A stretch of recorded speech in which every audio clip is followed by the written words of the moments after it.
Two? Yeah. Yep. I can hear. All right. So welcome. This is our first ever stream. 1K subscribers. Oh, Canadian Anarchist was the 999th subscriber. I don't know. We plan on just answering some questions we thought people might be interested in hearing the answers to. And if people have any questions during stream, just, tell us.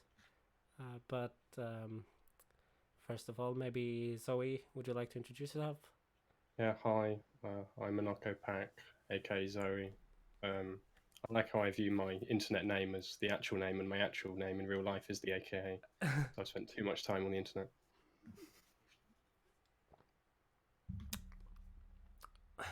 Cuck? Oh, me. I'm Cuck Philosophy. I make philosophy videos on YouTube. Paul? Yeah. Hi, I'm Paul. I'm the other minion of Red Plateaus together with Ivan.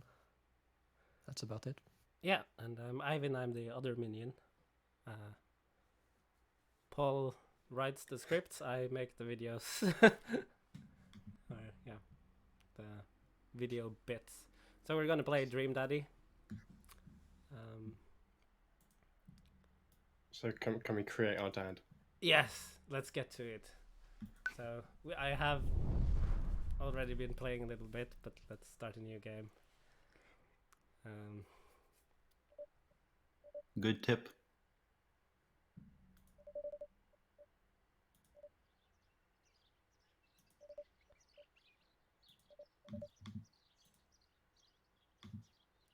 Okay. I think we're gonna pretend to be 5 more minutes.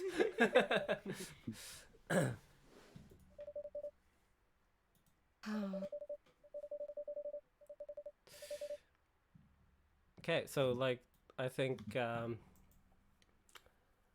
Paul, maybe you want to handle the questions and Yeah. So should we Yeah, start sure. going Let's through go them? ahead. So I guess the first question is, how did you get into making YouTube videos? So I began making YouTube videos because I watched far too much Stefan Molyneux as a teenager and thought he was amazing. And then I realized he wasn't because I actually started reading philosophy. And so I originally started making videos with him as my kind of inspiration. Like, oh, he talks about philosophy, I could talk about philosophy as well. And then during the process of you making your early videos, you're actually studying philosophy, and then you go, no, he's not the chosen philosopher king. He is, leading people astray. And so then, after my first channel, Nyoskman, had a bunch of copyright strikes, I created Anarchopac. And the idea was that it would, like, this time I'd do it seriously and have good production values.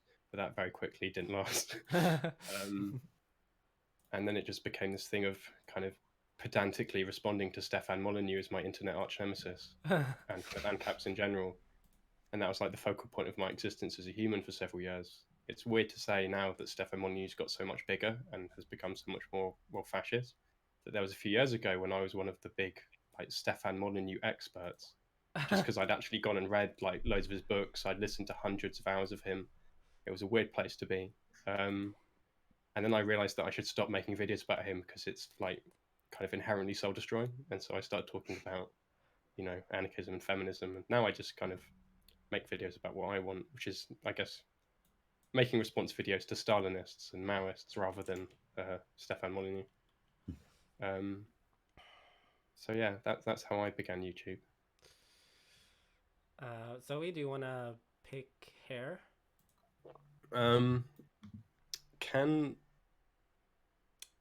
I mean, a lot of these hair options are very successful. Very true. I think. Can you go for the one down from the current one, which looks a bit anime? We can certainly do that. That's Goku. Wow. I already picked the cat suit, So yeah, Cuck, do you want to pick a body type, and do you want to say how you started? Sure. Um, oh man, that's tough. I think one of the two middle ones is what I want. Yeah, so like, okay, so Hairiness. Yeah. the hairy one, Yeah, for sure. and Oh, thick tank bod. He could be like a tanky. all right, good. So yeah, Yeah, so I actually started out just watching leftist YouTube, um, like Anarchopac, for example, um, as well as like libertarian socialist rants and Bad Mouse. And for a long time, I just felt like I would like to make videos like that myself. Um, and then I kind of decided to do it specifically on like pop culture and philosophy. And one of the reasons for that was because I found a Marxist analysis of Mean Girls, and I thought it was really good. And yeah, that's pretty much it. what do you think of these eyes? Oh, that one is scary. Bit too intense, maybe. Maybe the hard eyes. They're not exactly subtle. Maybe like, I don't know. Ooh.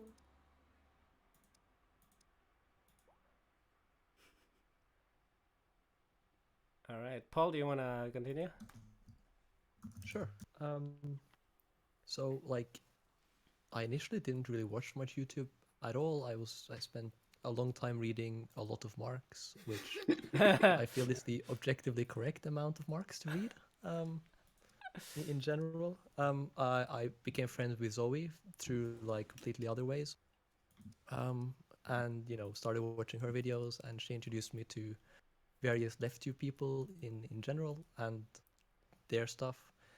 And I noticed that there were no like really good introductions to lots of Marx's ideas. Like some of them there are, but many of them there aren't. And I figured somebody should make some of them, so I did.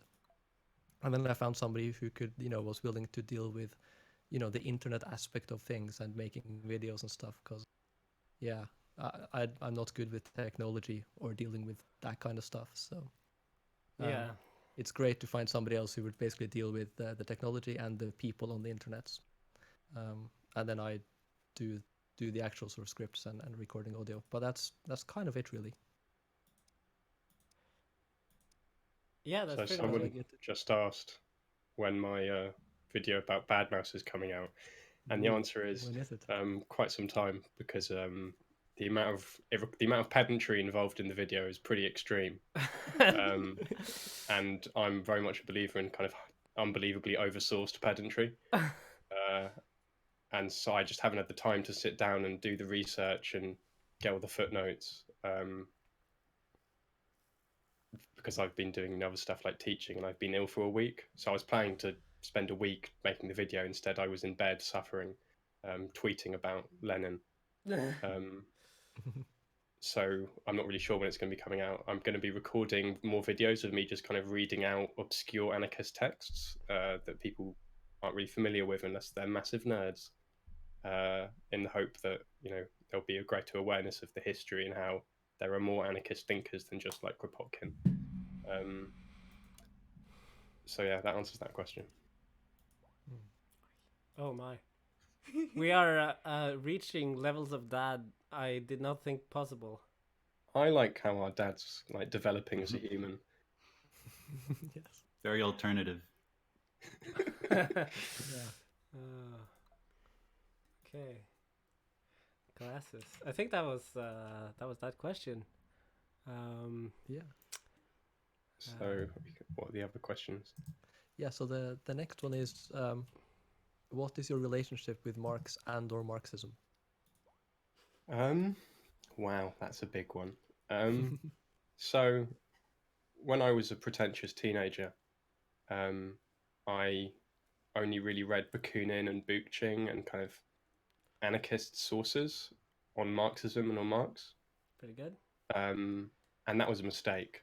And then when I became friends with Paul, and he kind of systematically destroyed my false beliefs. And then I was like, okay, I should actually seriously, properly read Marx. And then when I did, I realized how what had happened was that there's a long history of people misreading Marx or reading other people into Marx. So Bookchin, for example, his background was in Stalinist youth organizations and then in Trotskyist groups, which meant when he talks about Marx, he's talking about Marx through the lens of these later traditions, which are very different to Marx on most stuff. Likewise, Bakunin kind of reads Lassalle and other state socialists at the time into Marx. And whenever he talks about Marx, he usually talks about him in conjunction with other thinkers who hold different views to Marx. So as a result, I didn't have a kind of accurate understanding of him until I sat down and read him. And then when I actually sat down and read him and read kind of academic secondary literature on him, I came to realize that not only did I really like what he was saying, but that it could be synthesized with anarchism. That you didn't have to view anarchism and Marx as inherently opposed. Like they do disagree on a number of issues. Obviously, there's a lot of kind of history in terms of how Marx and Bakunin treated one another, and the wider disputes between the movements historically. But in terms of the kind of Marx's conceptual framework, his critique of capitalism, how he thinks about humans, I thought that could be really complementary to anarchist politics. And so that's what I'm trying to kind of do, I guess, with my videos, is talk about aspects of Marx that people aren't really aware of, in the hope that my primarily anarchist audience will go, oh, that's cool. I might say disagree with Marx about some things, like Marx was a proponent of electoral politics. But there's loads of other good stuff that you can take from him, even if you disagree with him on some stuff. It's not like you have to agree with everything he said. You can pick and choose and combine things together in interesting ways. And as a result, I kind of view myself as like an anarchist and a Marxist at the same time, in the same kind of vein that Daniel Gurin does. It's kind of like this libertarian communism where you're trying to synthesize. So I guess that answers the question. Oh, we can't do the white T-shirt. Okay, Cat Daddy. Sorry, Zoe. Are we looking good? Do I need to select? I like the T-shirt that our dad is currently wearing. I support. The T-shirt or the the shirt, the kitten suit. Oh, the kitten suit. Okay. We need the name. You had who had Well, I think Marx, but I think Daddy Marx is Daddy Marx. Yeah, Daddy Marx. All right. Be that dad. Be that dad. Okay, thank you. Sorry, please go on.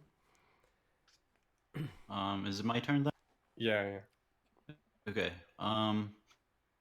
Well, I don't really have much to say on this one. I don't label myself a Marxist, but I do like Marx a lot. When as I'm interested in continental philosophy, it's kind of impossible not to touch on Marx because he's just so influential in so many fields. So I guess that's it. I mean, like, I'm not a Marxist, but I do really encourage people to read Marx. He's a really great thinker.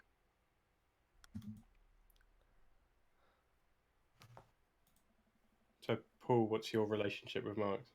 So yeah, it goes back to high school, I guess. I read, we did a lot of stuff in history class about the Russian Revolution, and one of the things we were encouraged to do was read like the primary sources. So of course, Lenin, Trotsky, Stalin, etc. But of course, they're all talking about Marx, so you end up sort of going back to reading Marx as a result of that. And I ended up reading a bunch of Marx, became interested in many of the ideas, joined the Marxist Party and its youth organization, and generally got involved with different forms of radical politics. And eventually I got onto writing a PhD thesis on Marx, which I completed, etc. In general, I think Marx still has a bunch of ideas that remain really interesting and important, that some Marxists have kept working on in really excellent ways. So in particular, some of his ideas on political economy, theories of praxis and social change, certain ideas about human development, freedom, how capitalism makes us unfree, and so forth. I think that's about it. Yeah. So I started identifying as an anarchist in high school, which didn't come with all that much understanding. That came later.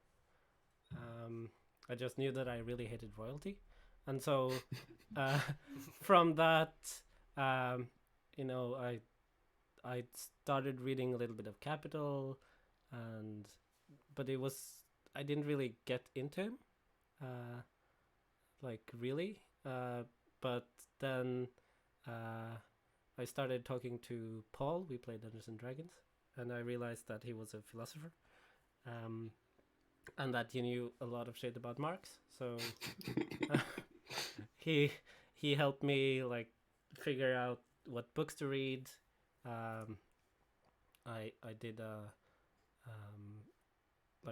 just an assignment for a course here, where I wrote a little essay on Marx, which he helped me do, and so I don't know. From meeting Marx until now, I've just read a whole bunch of Marx, and that's my relationship to Marx mainly. I used to have the typical he had a good analysis of Capital, etc., but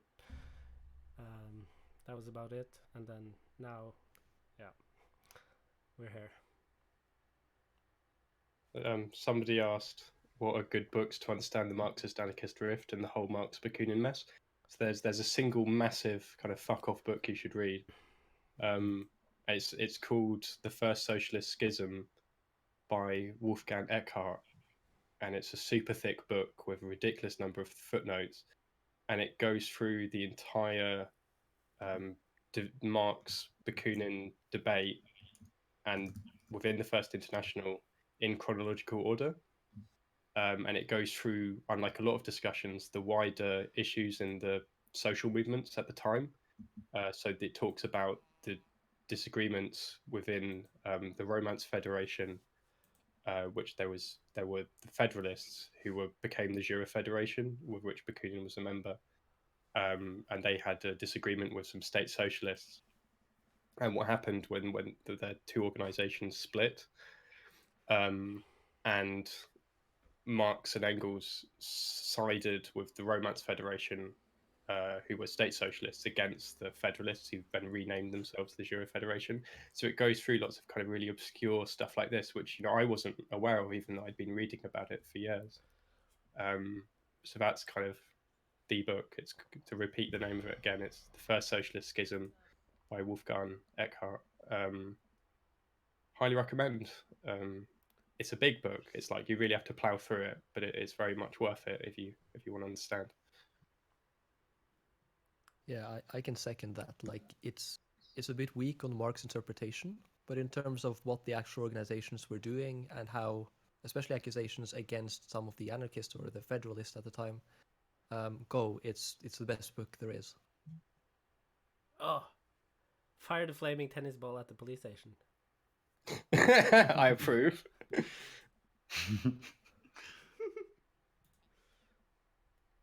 And that was you. All right, sorry. I like how Daddy Marx was a wild child. I mean, he was. Studying political economy. Remember that Marx story when he and Engels are running around London getting super drunk and smashing up lampposts and then have to run away from the police? That's a classic. That's a classic, but there's a slightly less well-known one of him being super drunk and walking around London pubs and going into these pubs filled with English people and sort of, if I remember correctly, I might misremember it, but I think it's right, basically talking shit about English music, food, weather, everything. How everything in England sucks so much compared to Germany, and one of his friends essentially having to drag him out before he ends up in a fight. So there's an ambitious question here. How do we provide adequate medical help, food, clothes, shelter, etc. for everyone at the same time, and at the same time avoid ecocidal collapse? That's a bit of a mouthful. I think that's a small, manageable question we can answer immediately. Or it's the kind of thing where, in order to avoid ecological collapse, you have to abolish capitalism because it's a for-profit, growth-based economy. And if you weren't in that system, you could grow food and provide medicine and shelter through a federated system of workplace and community councils and kind of decentralized democratic planning, in which ecological concerns are built into the planning procedure rather than being externalized, because planning in capitalist economy centers around shareholders and profit and business growth. And so I think we have the technology to do all these things already existing. It's just not being utilized because of the capitalist system. So I think it's a kind of thing where that can be overcome through the abolition of capitalism, which is obviously the hard thing. But I think were you in a communist economic system, then you would be able to have an ecologically sustainable society which manages to meet everyone's needs. And crucially, you could automate so much stuff of it and then power that automated stuff through renewable energy. But I'm no kind of tech expert on technology. It's the kind of question where it would have to be worked out on the ground by, actual scientists and engineers who know their stuff and are in councils, and they can make proposals which are then voted on by assemblies. With anarchism, it's not like one person decides. It's we all sit down and, with our varying expertise, create proposals and implement them through kind of a federated system. So I hope that kind of vaguely answers the question. Yeah, I would think so. Anyone else have anything to say? No. No, not really. Thoughts on Jeremy Corbyn?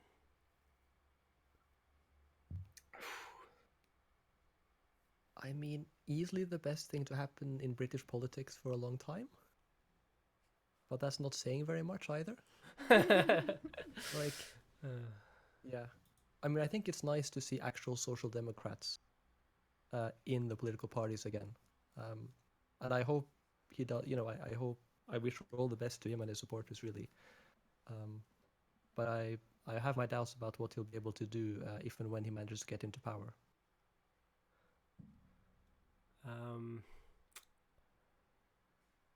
Thoughts on the Venezuelan intervention? Ooh. Another kind of small question. Another very small question. I think some of these are not that easy, or like we don't have any experts on U.S. foreign policy here. So If you want kind of random facts about 19th century anarchists, I can just kind of unload them. Contemporary international politics, let's go on. Best leftist philosopher. Oh my god. Oh god. That would have to Philosophy be... is not a competition, well, it is. It's about proving everyone else wrong and why you're right. But but apart from that, it's not. Yeah, it's not that's not easily quantifiable. So it's not, Oh, so I mean, obviously the best leftist philosopher is Karl Marx. I mean, of course it is. That's certainly. I'm trying to think of a leftist philosopher who's superior in terms of philosophy as opposed to other issues.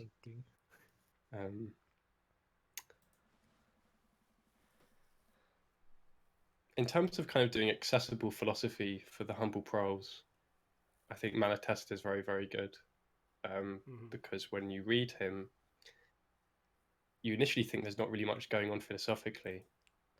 But if you really kind of create a rational reconstruction and arrange all the different components together that he sets up in different kind of short articles, because he mainly just wrote short articles, he didn't write kind of big mammoth books like Marx. So you're having to really piece things together. And when you piece it all together, you're like, wow, this is this hyper interconnected conceptual framework about how to think about society and social change. that's a lot more philosophically profound than you initially realize. So when you first read it, you don't realize the depth, and so it's super accessible. But then if you're kind of a massive philosophy nerd and jump into it, there's actually a lot going on beneath the surface that isn't initially clear. Unlike when you read Marx, where because it's so technical, and he's using all this kind of philosophical language and lots of kind of like, talking a lot about totalities and processes and being versus becoming. It's like there's lots of very clear philosophy immediately happening. While Malatesta is more kind of a sneaky philosopher, where you don't realize he's doing all this philosophy unless you go looking for it. I guess I can also add Anton Pannekoek, who was a really excellent Marxist philosopher and a really well-known astronomist, I believe, Yeah. in his day. But he wrote some fantastic works relating philosophy and Marxism. He wrote on Marxism and Darwinism, which was very popular to write about at the time, but he's one of the few people who actually did a really, really good job of that. A really good critic of Kautsky, a really sort of interesting critique of Lenin as well, and really sort of worthwhile work on sort of the praxis side of Marxist theory. Yeah, What I in some like ways about quite a bit Pannekoek- more impressive to me than Gramsci, who's much more well known. Oh, Gramsci's so cool though. So what I like about Pannekoek is how he talks a lot about how struggles develop particular kinds of consciousness, and how you have to have the right kind of organizational framework to produce the subjects that will create communism. So that he advocates direct action and creating workers' councils.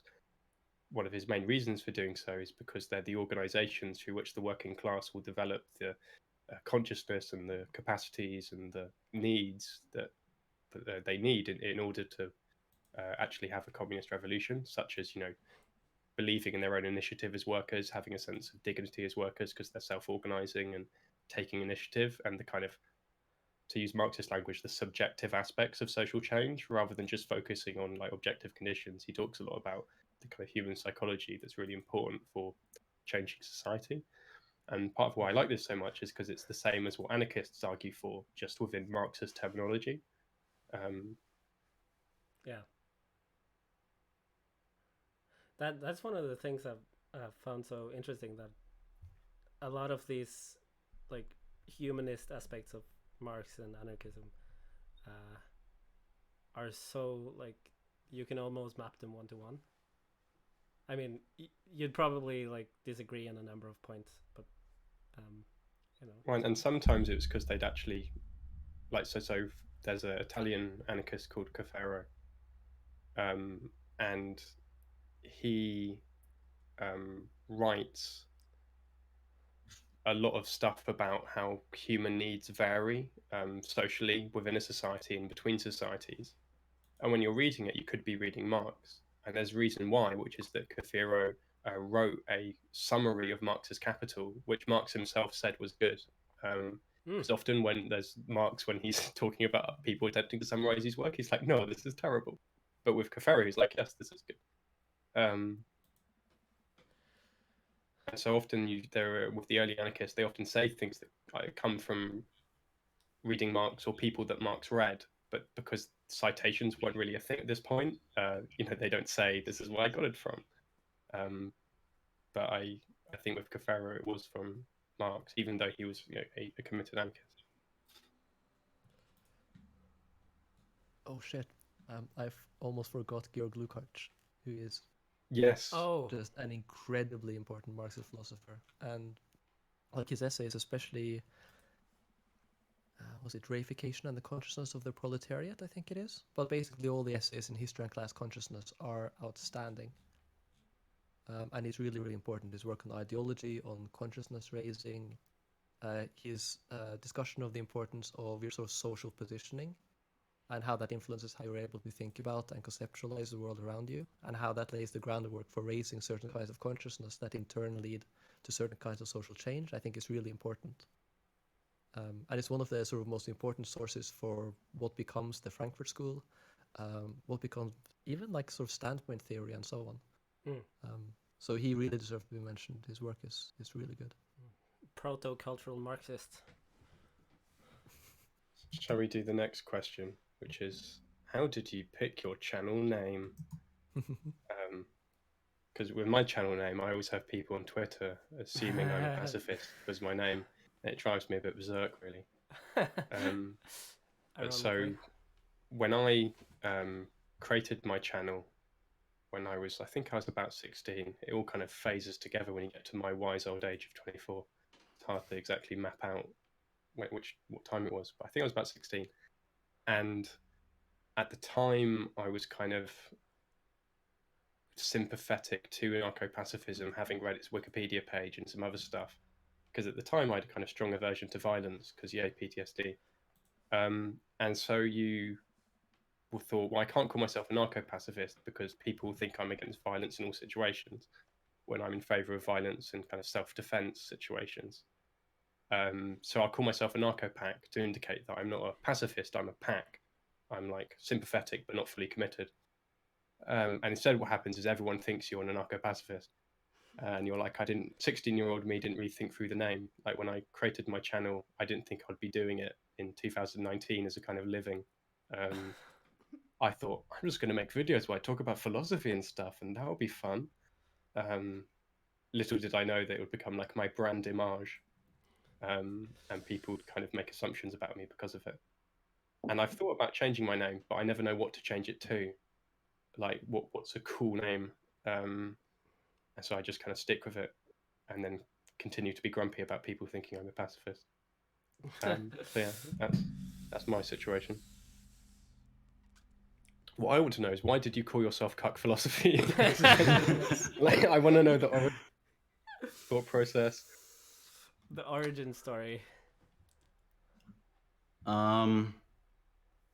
Well, obviously, I was like trying to think of a username, and I just thought, what are all leftists into? But no. Being cucks? It was actually just I was watching a ContraPoints video with my girlfriend, and their ContraPoints was talking about this channel called Red Pill Philosophy, and I just jokingly said that I'll make a channel called Cuck Philosophy, so that it was just like a twist on that. So I remember watching Red Pill Philosophy years ago. There was a subreddit called Bad Philosophy, and he was routinely posted to it because of how terrible his quote philosophy was. Because it's often just him walking around with a camera, basically talking about why women are bad and should have sex with him, but at the same time are bad if they do have sex with him. It's kind of this kind of inherently contradictory, misogynist conceptual framework. Yeah. It must be tough. I always wish misogynists were at least kind of philosophically rigorous in their hatred of women. Yeah, I remember when I first saw Anarchopac's sort of name, I thought it was a reference to Tupac. Which is way cooler. Like, way cooler. I didn't even Yes, really listen to basically, hip hop yes. at that point. Like, I I know, got into but- hip hop later. You know, I wasn't down with the kids really. Clearly not, right? And I was so disappointed. I should have just said, yeah, it's because I'm a massive Tupac fan. And Yeah, exactly. I'm the Tupac of anarchist philosophy. On YouTube. Despite being from a very like middle class background, I'm basically like Tupac. My parents weren't in the Black Panthers though. Hey, nobody's perfect, okay? But if the Black Panthers were in the UK, they probably would have been, right? No, they definitely they would have like got a counter demonstration. My dad is slightly racist. So like one time he says to me, he says, "Did you know that in Africa they like big bums?" And he just comes out of this of nowhere, like we're just sitting there. He's out of nowhere, makes this like mad remark, and I just don't know what to say in response. So I just sit there in silence, and I do the English thing where you deny that it's happening as it's happening. You don't acknowledge it. You just continue to drink your tea and smile and wait for it all to be over.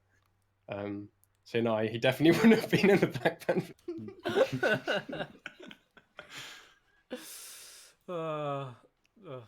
Yeah, that is very So- English. Yeah, we had a, I don't know, we had a hard time finding a channel name. Yeah. So we eventually decided something plateaus for, I don't quite remember how, but partly because it's a funny reference to Deleuze and Guattari's No. 1,000 Plateaus. Nice. It started as an anagram of your name. Yeah, but you're not supposed to say that, right? Oh. No, but anyway, and then we had to play around with basically different color names, and we figured red is socialist, so we should go with that.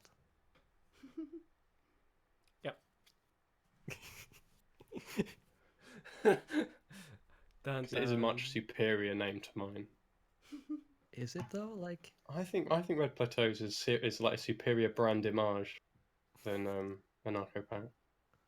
It's not image, it's image. yeah, it's very important. It's the left variation of red pill. No. Oh, it's the Left Libertarian, I think. But they've asked me, what are your future videos? So, other than my response to Bad Mouse's video, why communism is important, I'm making a video nitpicking Chomsky in kind of, again, extreme amount of pedantry. So Chomsky makes a number of claims about what anarchism is or what anarcho-syndicalism is that aren't strictly speaking historically accurate. And so I was going to do a kind of hyper-pedantry response where you point out that he's slightly wrong, because it's the thing where if you make a video called really obscure facts about syndicalism, no one will watch it. But if you call it response to Chomsky, then people will watch it. So when you're a YouTuber, it's this weird thing where you have to frame things in a way that people will actually watch it. And a lot of videos are kind of actually just a package for the info dumping that you want to do anyway. But we won't get any views if you call it what it is, Sneaky. because of the algorithm. I've just revealed the dark world of being a left YouTuber. That's really true, though. I mean, I learned a lot from response videos when I was just getting into leftism. I think people learn more easily when they watch a response video rather than just a straight sort of putting forth of theory. Yeah. And also, I think people really like response videos because people like conflict on the internet. They like Oh yeah. kind of people being destroyed.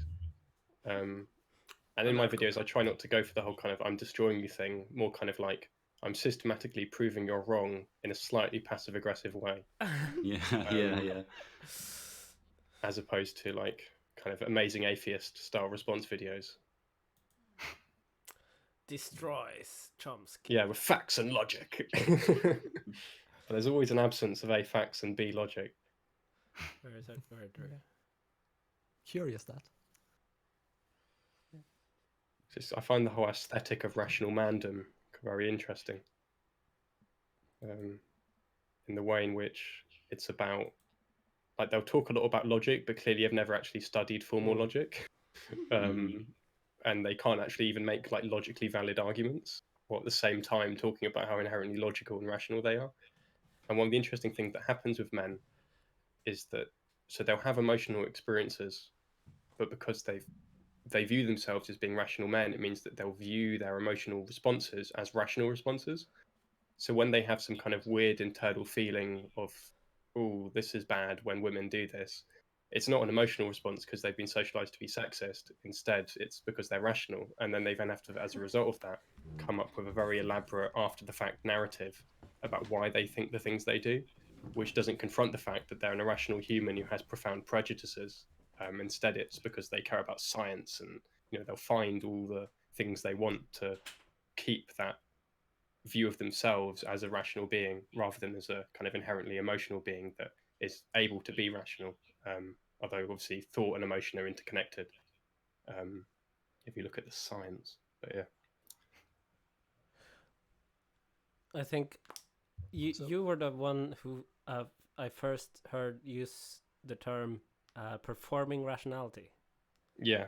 Yeah. Which is what all the YouTube atheist scene was about. It's a performance.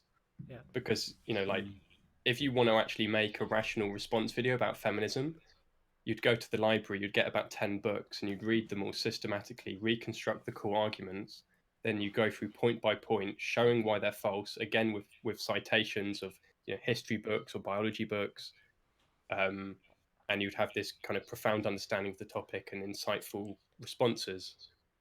Instead, what happens is they find the worst possible representative of the ideology they can find, which is usually a teenager on the internet who's just kind of working things out and isn't philosophically rigorous, isn't an academic, isn't intellectual. They just go on Tumblr. And they're then attacked and torn apart very easily in a way where it's all about the person who's doing it trying to show through it that they're smart and know things, even though in doing this they're demonstrating that they're not actually interested in being rational and having a rational response to the world. Because if they were, they would actually go and read serious feminist scholarly works. They don't do that, and there's a reason why.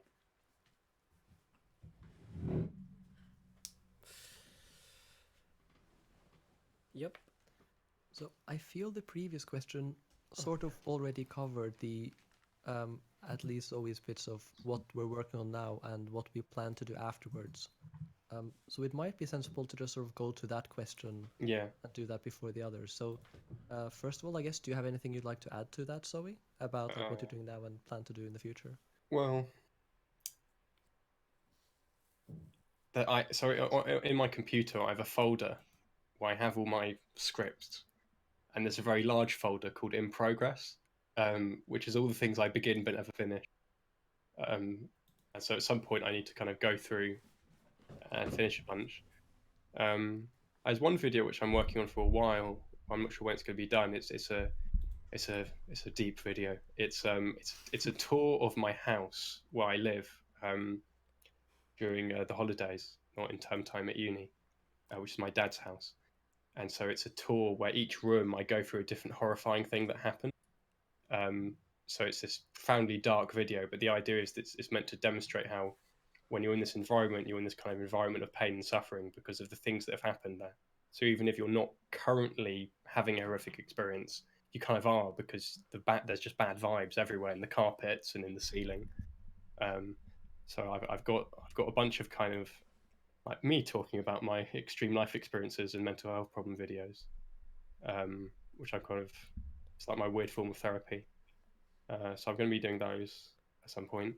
And I've also got, there's loads of videos on identity politics I want to make. So actually there's one video I'm working on which is a response to Cuck, but it's actually it's a nice response, don't worry. I hope so. It's not I will destroy you. It's here are some thoughts I had after watching your video which I liked. Oh, which video is it? The identity politics one. Okay, yeah, nice. So I'm basically going to be kind of arguing for how you can do identity politics without committing yourself to essentialism. Mm-hmm. And this is through using basically Marx's theory of human beings. Yeah, that's good. Okay. Where queer culture or black culture, whatever, they're forms of human practice which produce particular kinds of people. So rather than you viewing your queerness as being this inherent essence, it's something you can kind of actively produce and crucially consciously produce. So you can go, I'm going to engage in these activities, and as a result, this kind of a person, like consciousness raising, for example, or going to like a queer nightclub. Yeah. And in so doing, you develop an identity, but it's not an essentialist one. It's something that's continually produced and reproduced over time through the activity you're engaging in. So I'm going to be talking a lot about gay powers and gay needs and what that means. I'm looking forward to that. That sounds really good. I just need to write it.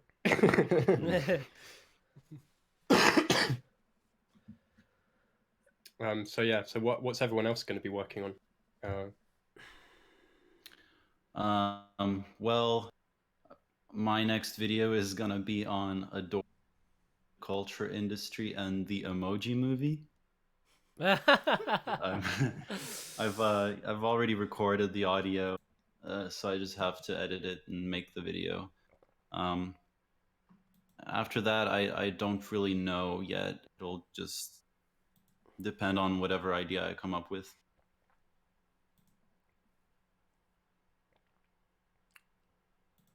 So for us, our next video is probably going to be a video on Marxist analysis of the impersonal domination of capitalism.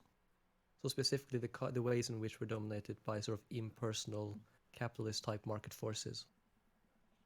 After that, we sort of plan to continue our series with so the current series we're doing now, which is sort of human development, freedom, Marxist analysis of different ways in which capitalism makes us unfree. And then from that, and then the last episode in that series will be an episode on communism.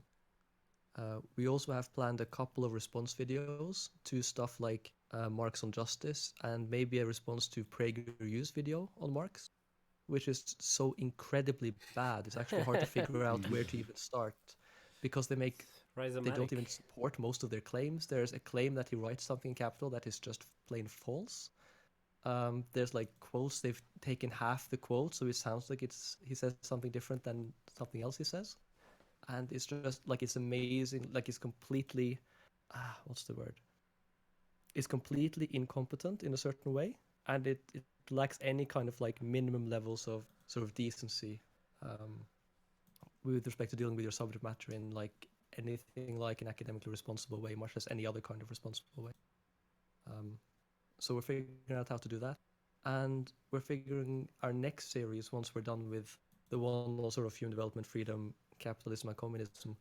The next series is going to be Marxist views on the theory of praxis, history, and social change, which we feel is not very well understood. And we may have to do sort of kind of like spin-off episodes where we explain the different variants of these in different strands of Marxism.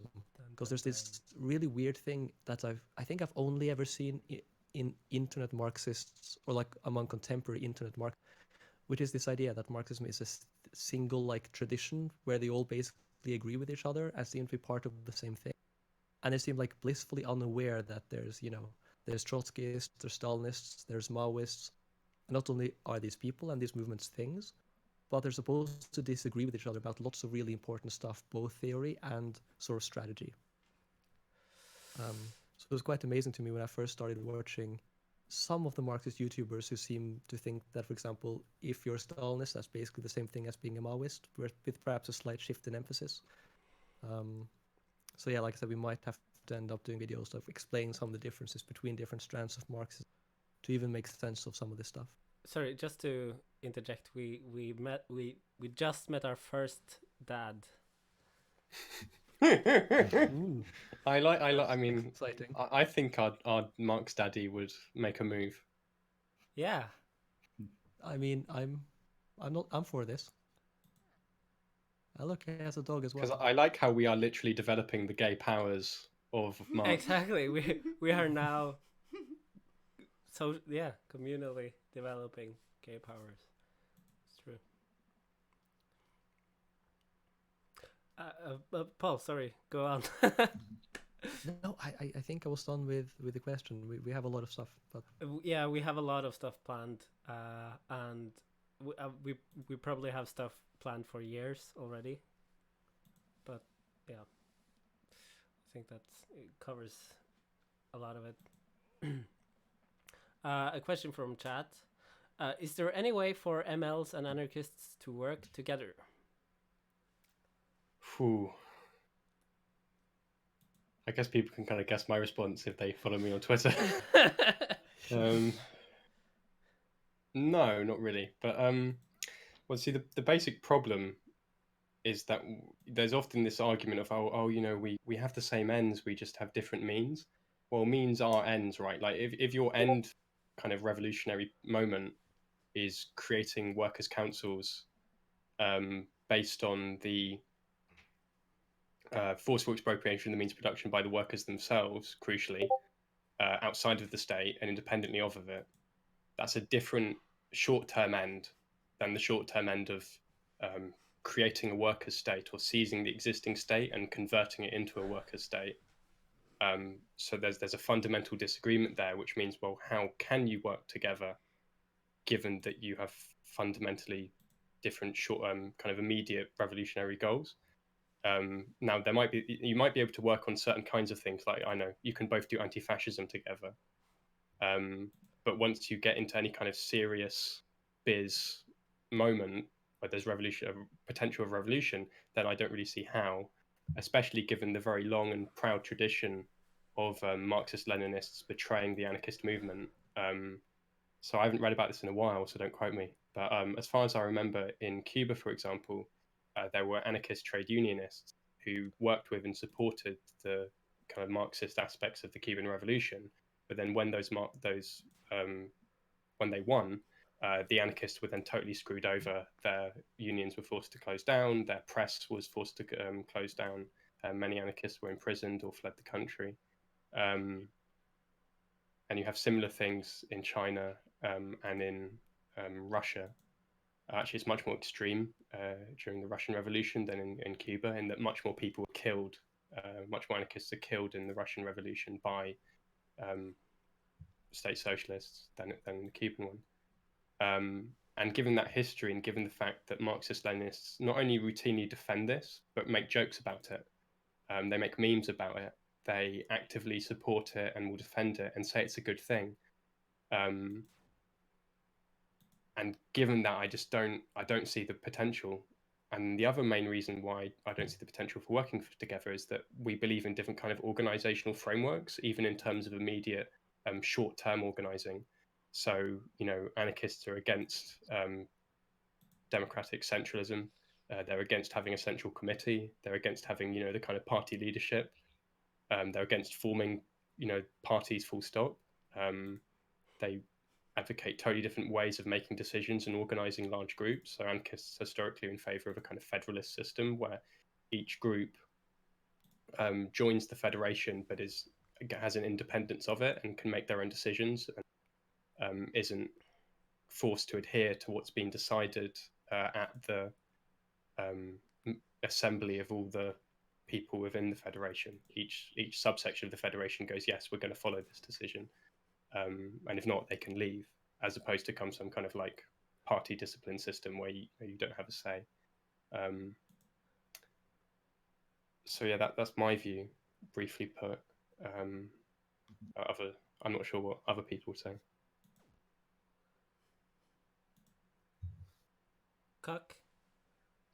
Do you have anything to say? Honestly, I agree with most of that. Yeah, I mean, there's certain sort of individual issues that anarchists and MLs can like work on together, different kinds of protests and strikes. But when it comes to actively building revolution, there seems to be too much of a gap there.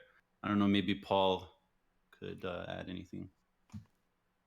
No, I pretty much agree. Like, the question I think is similar to if you ask, can anarchists organize with, well-meaning liberals or social democrats?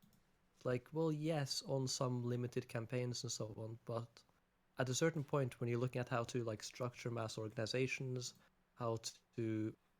which kind of more long-term goals you set for yourself, questions about which course of action to prioritize for which reasons, it becomes really hard to work together in more systematic ways beyond individual issues and beyond individual campaigns, because there's just too much that you disagree with them about. And we should, of course, remember that Social Democrats were the first to sort of crush the councilist uprising in Germany, right? Mm-hmm. And you literally killed Rosa Luxemburg. Mm-hmm. Is worth keeping in mind for enthusiastic Social Democrats as well, I guess. Social democracy has a body count. There's also the thing to keep in mind of how like a lot of contemporary Marxist-Leninist groups, and not all of them, just a significant number of them, are kind of quite weird cults who actively try to take over other social movements. So if you're trying to do your on the ground activism around immediate issues of reform, and the local Marxist-Leninist cult turns up trying to sell their newspaper and recruit people and take over your campaign, well, how can you work with them given that you're not working them on equal terms? So I think it's kind of a case-by-case thing. Like there are definitely some Maoist groups who I think are doing good things in America who aren't cults, who are full of genuinely nice people who just have different beliefs to me, and maybe we could you could work on certain things with them, but definitely couldn't work with the cult end of the Maoist or Stalinist kind of organizations. Yeah, that is certainly a thing.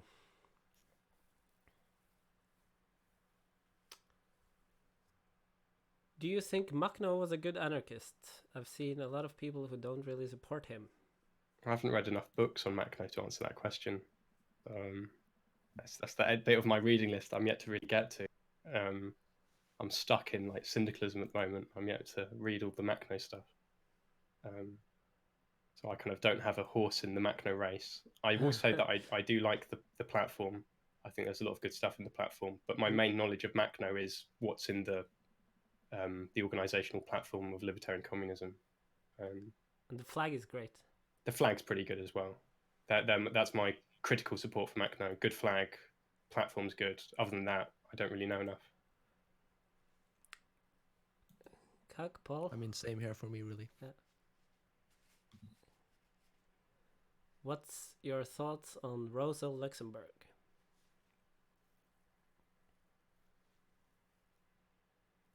That's another question from chat. I know, Paul. Do you know more about Rosa Luxemburg than? I don't know. Maybe? Because I haven't read about her in a very long time. No, I think she's one of the most important Marxist thinkers that there is. I mean, there are many sad things about her dying, but one of the sad things about it, I mean, obviously the sad thing is that she was murdered and died way too young. But one of the sad things is that she died quite early before the sort of split between left communists, or left Marxist and council communists, sort of on the one hand, with the more Stalinist line of Marxists on the other hand occurs. And it would have been really interesting to see how she reflects on that split, because she's often claimed for left Marxists, partly because she has a very good critique of Lenin, although based on, we should say, somewhat limited knowledge of what was occurring in Russia. But it would have been really interesting to see how she developed those ideas had she continued to live. But I think her work on the mass strike, which in interesting ways actually recapitulates earlier stuff that some important anarchists have said or had written about without, I think, knowing too much about what they'd written, is excellent. I think her work on political economy was groundbreaking and absolutely essential for later Marxist theories of imperialism going through Lenin, Bukharin, Kwame Nkrumah, and others. And she has I believe, some really good work on the theory of history as well. That's not very well known, but it's a long time since I looked at any of that, so I'm gonna not say too much about it. But I think her critique of Kautsky was really excellent. Her critical engagement with Lenin, I think, is really important. And her work on the mass strike is just outstanding. Sorry, I might have not Kautsky. I mean Bernstein. Sorry. I mean, aren't they all the same? German Social Democrats. Well, I mean, as you know, I cannot remember names, so I'll just apologize to everyone listening. This is a legit thing. I'm just awful with remembering names. I only remember names of their 19th century anarchists. I mean, is there any other person? Other than that, I don't know. I'll meet people, I remember their name, but I'll read a paragraph of the anarchists who wrote. So I've got a very selective memory when it comes to names. Sadly, I just have no memory when it comes to names, but there you go. But yeah, no, I really like Rosa Luxemburg. She writes well as well, which is nice. Because I like how we're not very good at being kind of YouTubers doing a Q&A, because we consistently say, oh, I haven't read enough about this, or here's my kind of, remarks based on what I read a few years ago, as opposed to the kind of what you're meant to do, which is have total confidence and be like, I know everything, I'm the source of all human knowledge, like Sargon of Akkad does. Thoughts on Malatesta's critique of syndicalism. So I can talk about this at length. This is like that's so long. This is my PhD. I can talk about this. So Malatesta is often construed as a anti-syndicalist, and this is entirely wrong. So before the development, so explicit anarcho-syndicalism develops after World War One, and kind of Russian Revolution. Before that, you have anarchists who call themselves revolutionary syndicalists, such as Baginski and Puget. Now, prior to the development of revolutionary syndicalism as a self-identified movement, which develops out of the Bourse du Travail and the CGT, and then they unify to form new CGT, which then adopts revolutionary syndicalist politics with the Charter of Amiens, which I think is like 1905 or 1906. Now, prior to that, anarchists had been advocating very similar views to what would later be advocated by syndicalists in the First International onwards. And after the First International, a lot of people get into insurrectionist anarchism, and belief in kind of anarchist unionism falls in popularity in France and in Italy. It's still big in Spain, but it's not as big as it. There's also growth in insurrectionist anarchism in Spain as well. And what happens is in the 1880s, Kropotkin starts writing articles where he says we need to be doing revolutionary anarchist unionism like we'd advocated in the First International. And then, so this is 1881. Then there's the Great London Dockland Strike, which as far as I remember is 1885. And Malatesta was in London for the Dockland Strike, and he witnesses it. And in response to this, he goes, wow, unions are really cool, and we should be actively involving ourselves in unions in order to push them in an anarchist direction. And he thinks that a revolution could emerge out of a labor struggle, out of a strike.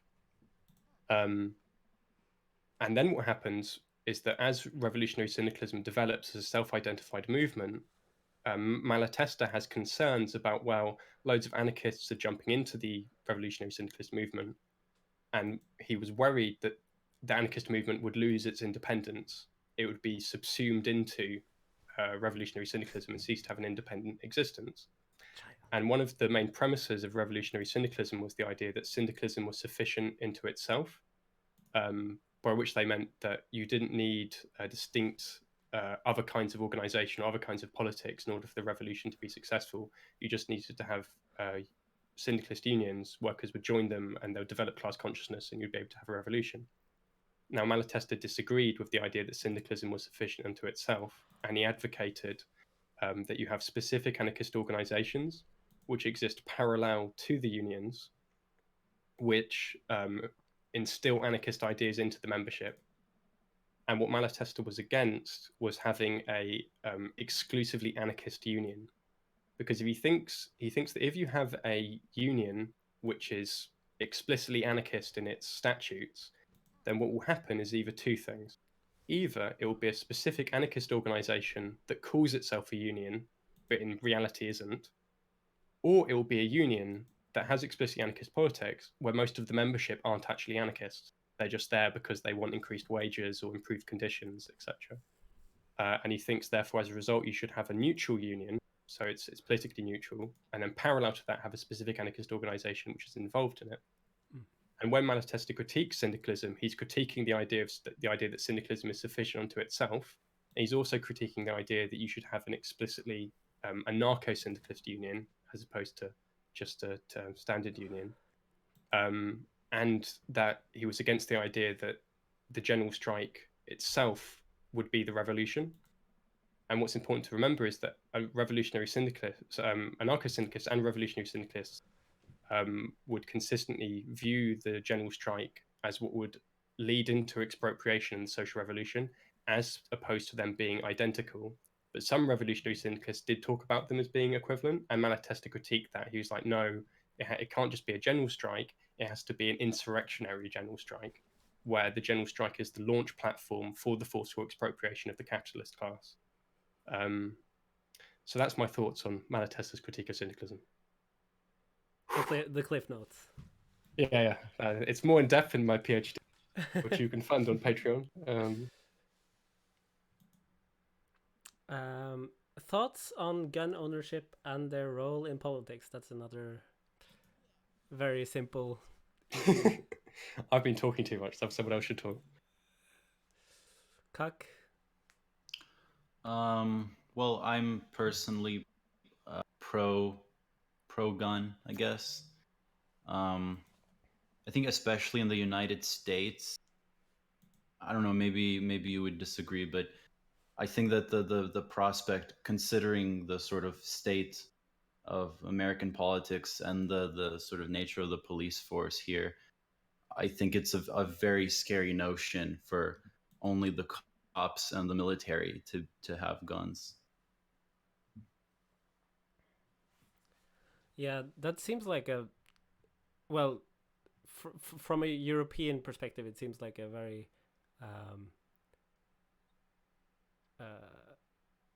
specifically American perspective. Mm-hmm. like it's not something most people actually worry about here. I think especially in Norway because the cops don't actually carry guns. Yeah. But yeah, I see the problem in the United States. Paul?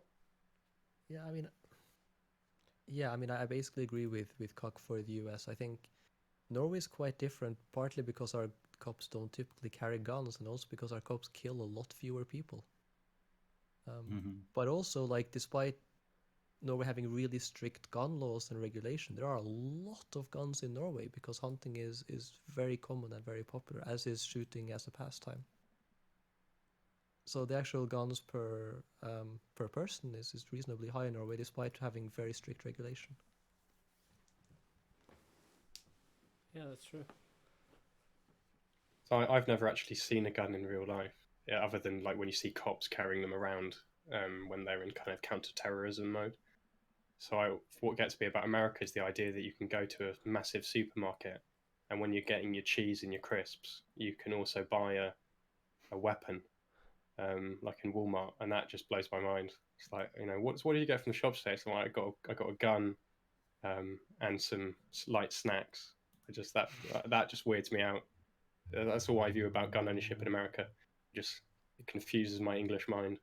Yeah, absolutely. Yeah, like with your like cheese, crisps, and Skittles, like the three main food groups, Yeah, and then maybe tea for like the designated. That's all a human really needs to survive.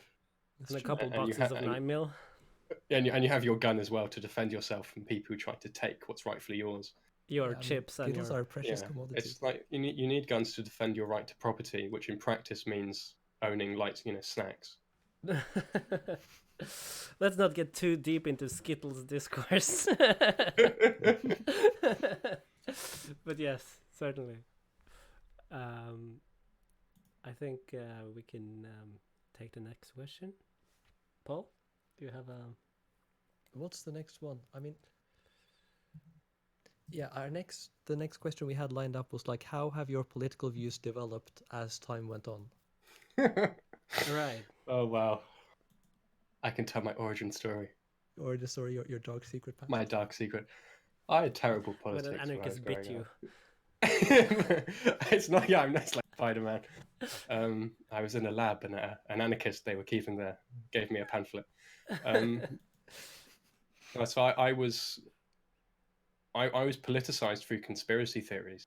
Like I was really into Alex Jones and Zeitgeist, all that kind of stuff. Like I'd watched all the major 9/11 truther documentaries when I was like 15, 16, and I thought, I believed in it. I remember I watched I think it's called something like Abomination, which is an Alex Jones documentary, and it just blew my mind. I was like, oh wow, this is so amazing, it's so deep. And I rewatched it recently, and it's unbelievably hilariously bad. But teenage me had a lack of taste. And through that, I then discovered, the YouTube algorithm recommended me Stefan Molyneux, and I was like, oh wow. And I got into like MRA stuff. Like I was really into anti-feminist. I'd watched all of Girl Rights Watch's videos and thought, oh wow, this is great. Feminism is irrational. I was very sexist at the time. This is when I thought I was a man, hilariously. And then I got into anarchism because my philosophy A-level teacher gave me a book on anarchism, and I read it and was like, oh wow, this is way better. And then I started reading Kropotkin and researching the Spanish Civil War, and realized that I'd had really terrible politics. And then it took a while for me to like unlearn all the anti-feminism. It was through kind of knowing feminists at university that kind of just blew my mind, because they were super nice, friendly people who were kind of committed to human emancipation. And so I then kind of unlearned all the MRA stuff. And then you wake up one day and you realize that was a bit weird. So that was like a fundamental political change, because obviously when I was younger, I didn't know trans people existed, and would have kind of said terrible things about it had I been on certain sections of the internet. I was lucky that certain kind of message boards didn't exist when I was growing up, because otherwise, I would have got even deeper into the belly of the beast.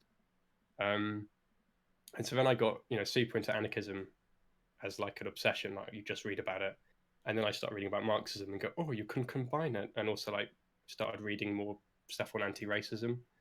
And it's kind of over time, it's like I feel like I've just become a better anarchist. Like I've learned more about what racism is or what sexism is. Because when I first got into anarchism, I was what I guess you would call a manarchist. Like, you know, I felt like, you know, is gender really that important? Are women really oppressed? You know, class first kind of thing. And that's part of why I make so many videos about identity politics and kind of attacking like manarchism and socialism. Is because I used to be one. So you're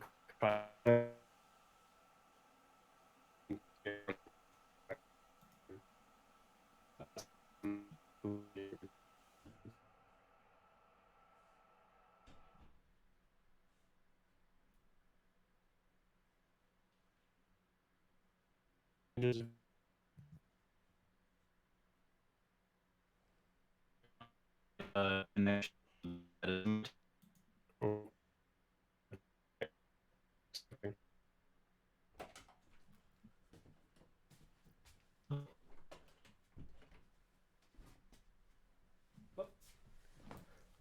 There's a problem? Sound. Oh, sound. Shit. Give me a second.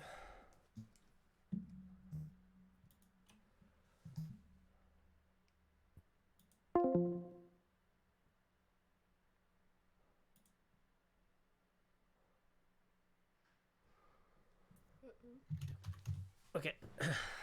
Brief break, I suppose. I think Oh, it's back up. it's back up now. So when did the sound cut off is then the question. Must have been very recently. Yeah. It was well, it started lagging around the time that Anarchopac was finished. Yeah. Oh, So I don't have to retell my origin story.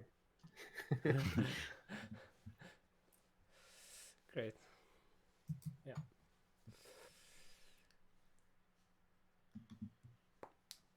Okay. So, sorry, I was in the bathroom quickly. So, I guess it's Cuck's turn. Okay. So I guess I sort of started being interested in politics first through right libertarianism. That was like what I identified as for a very brief time, because I just watched a bunch of like Ayn Rand videos and thought, wow, she's really reasonable. But then I think I sort of then went into just being a social democrat around the time that Bernie Sanders was becoming popular, and that led me to go on Lefty poll, which is a bit embarrassing in retrospect, but it it sort of brought me over to the like the anti-capitalist side, and from there I try to figure out if I'm like what strand of socialist slash communist I am.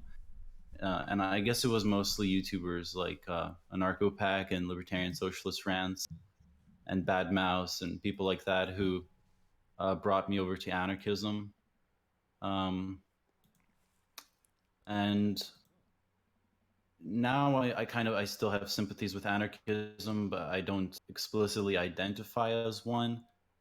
I guess I'm sympathetic to kind of all both anarcho-communism and anti or non-statist forms of Marxism.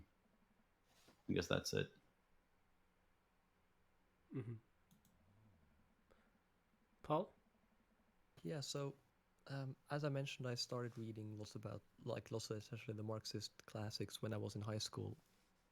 And I became sort of broadly speaking, a kind of Trotskyist, I guess. We've all had a Which dark wasn't past. big, which wasn't big in that country at the time. Like, it's not like I grew up in the UK where like the far part of political leftist is like 37 different kinds of Trotskyism. But in any case, that happened. I then sort of drifted more towards a sort of left Marxism. And as part of that, right, and then joining like a Marxist political party and their youth organization. And at the same time, I don't remember exactly which happened first, but I started reading various stuff like anti-racism, feminism, and so on, stuff about LGBTQ rights and so on. And when you were part of that party and that youth organization, it was always just assumed that you should be, against sexism, against racism, etc., and be a feminist, etc. And they took these things very seriously in practice as well, very often. Um, and when I'd read some of the anarchist texts, I'd read sort of like the classics, like the big books, or not big books, but like the books you get sort of told of by, they're written by like Bakunin, Kropotkin, and so on. But they don't have a whole lot of strategy in them. So for a long time, I didn't really know much detail about different kinds of anarchist strategy. Because again, they're mostly written in like so-called minor writings, right? They're in articles, they're in shorter pamphlets, they're in letters, and so on.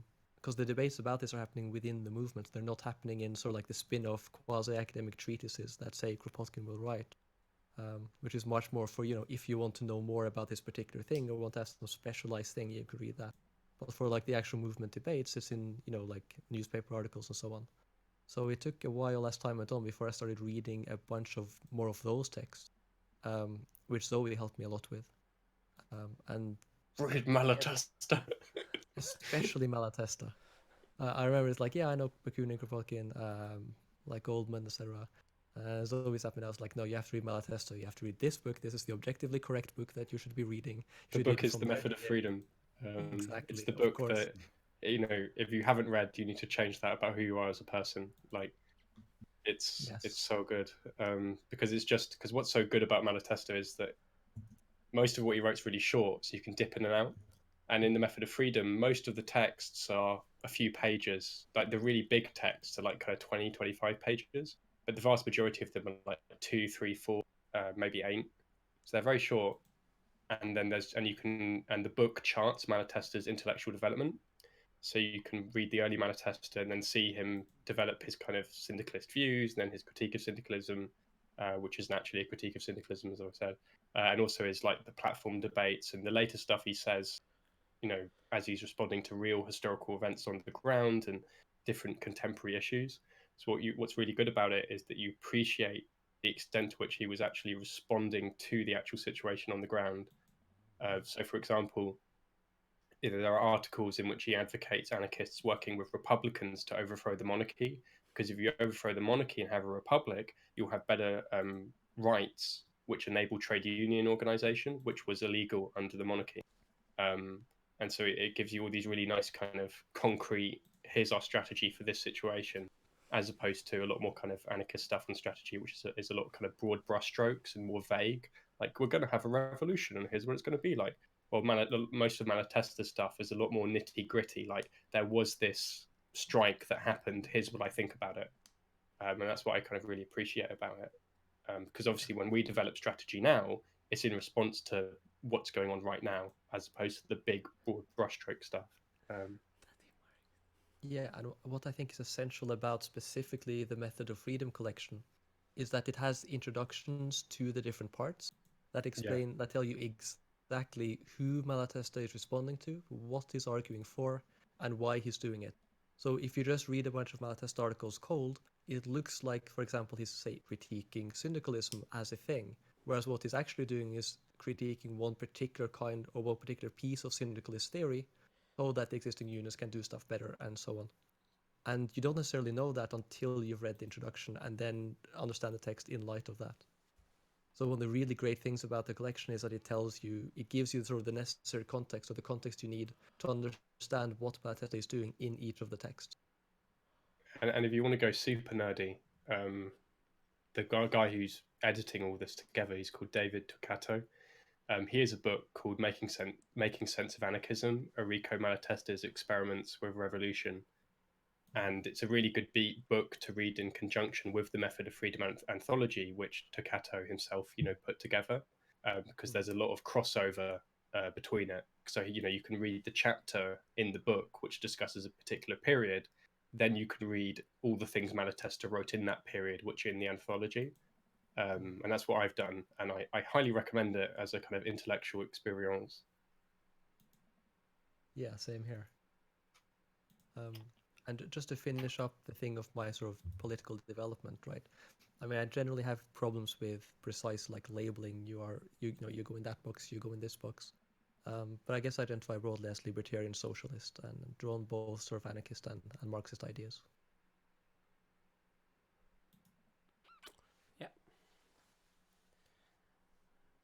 Yeah, for me, like I said, I started out just realizing I really hated royalty, and I got into like anarchist reading groups that developed into an organization that's been going on for a while now. But I also realized that I'm not very good at being active with people, so I've mostly been like studying theory or modding Facebook groups and making videos. So I don't know, that was my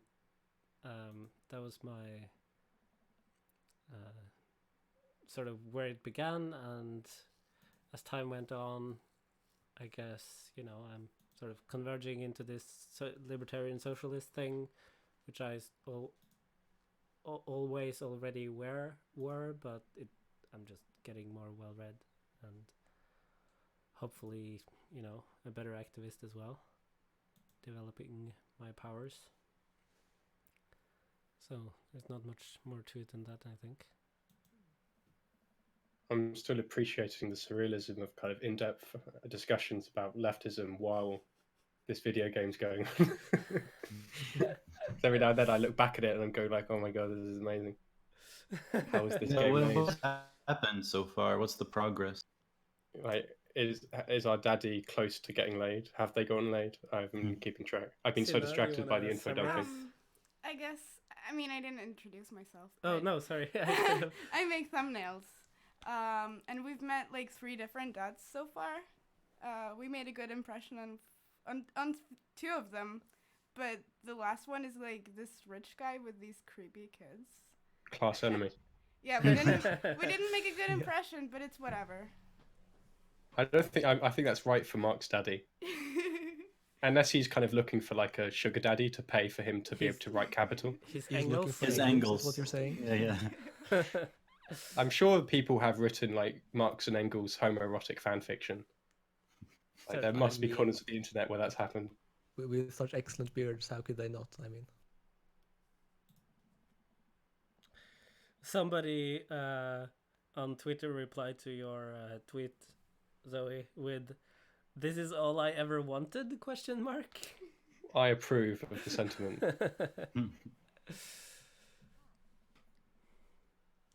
wait, what tweet is that a response to?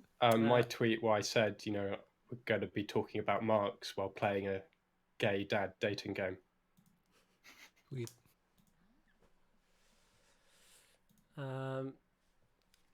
There are some questions from chat, I guess we could look at.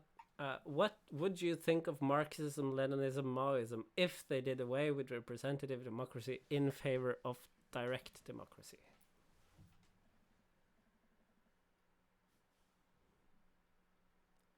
Anyone? Well, a very brief thing I can say is, so there's a text Mao wrote. There's a section of it called Ultra Democracy, in which Mao basically says that the majority of the members of the group shouldn't have a say in decisions about how the group is run, but should implement the policies that have been decided by the leadership. So they can make decisions about how do we implement the policies. They can't make decisions about what policies are in fact implemented. And this is a text which kind of not many, even Maoists, might be aware of. It's kind of historically significant to read for kind of what exactly Mao actually did think about decision-making procedures in a revolutionary situation. Yeah, so they're probably thinking of the Gaucho, the Shining Path people made their theory of Marxism, Leninism, Maoism, which is like 10-point thing. I don't know. I don't know enough about it, but that may be what they have in mind. When people call themselves Marxist, Leninist, Maoists, they usually think of that, I think. Mhm. So it's this specific thing that the Shining Path Peruvian Communist Party adhere to.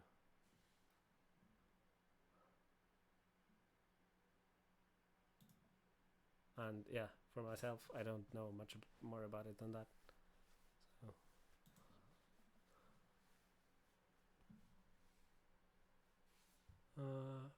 Did we have any more questions, Paul? We have at least.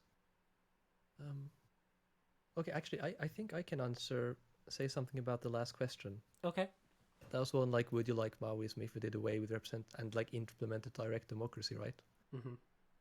And I have a hard time seeing how that would still be Maoism in any like really significant way. Because part of the traditional commitment of Maoism, and I remember this because I read this as Zoe refers to when I was back in high school, sort of considering Marxism, and that was one of the first parts I read, and I was like, okay, that's a very clear statement of what they are for organizational liberties, what Mao was for, and it's a very good reason why I'm not for them. Because one of the things the traditional committed to is essentially a centralized dictatorship at the top, with more or less bottom-up democracy at the bottom. And I don't think those two things are long-term reconcilable, for one. But I also think that if you do take what's sometimes called direct or so bottom-up democracy seriously, you can't also have these kind of authoritarian top-down commanders or what is often called democratic centralism. And if you don't have that anymore, it's hard to see how it would still be Maoism, at least in any kind of sense that actual Maoists would recognize. So would I be for it? I mean, I might be for it, depending on what else it does, but I'm not clear. I'm unclear whether it would still be Maoism if that were really the case. But I don't know the example that Ivan just talked about. So I'd have to look at that in more detail. Mm-hmm. And we the have thing I would say is that were Maoists to start being like, yeah, we've been thinking and we're totally in favor of direct democracy and prefigurative politics, I would think, oh, great. You know, I would be very supportive of them going in that direction. I would just go, well, at what point are you doing something else as opposed to still being Maoist? But that's kind of can be quite a tricky conceptual question. Yeah.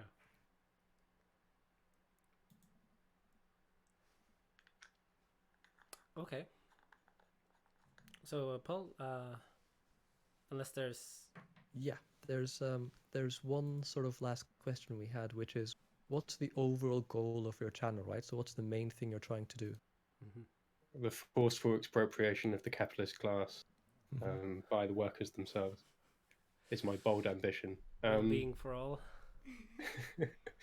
I think my actual ambition is kind of like hopefully make people think more intellectually about left-wing politics. Like even if they watch my channel and aren't persuaded by it, they'll at least think, wow, there's some depth here. It's something to take intellectually seriously. I kind of view it as like, you don't watch me if you're looking for a kind of a nice, accessible, cuddly introduction that's super fun. Like, you watch me if you want me talking for 20 minutes in far too much detail about some quite obscure stuff with lots of footnotes. And it's more kind of a, you know, do you want to learn more about this topic? Here's a thing that's, you know, watching that will systematically reconstruct it, as opposed to what you show your friend when you're trying to get them into it in the first place. Like, I think other people are much better at doing that than I am. Like, you know, I would recommend people watch Cuck or Red Plateaus or Libertarian Socialist Rents over me when they're first getting into it. Because I think, I mean, I know some people can be put off by the lack of kind of snazzy production values and excitement.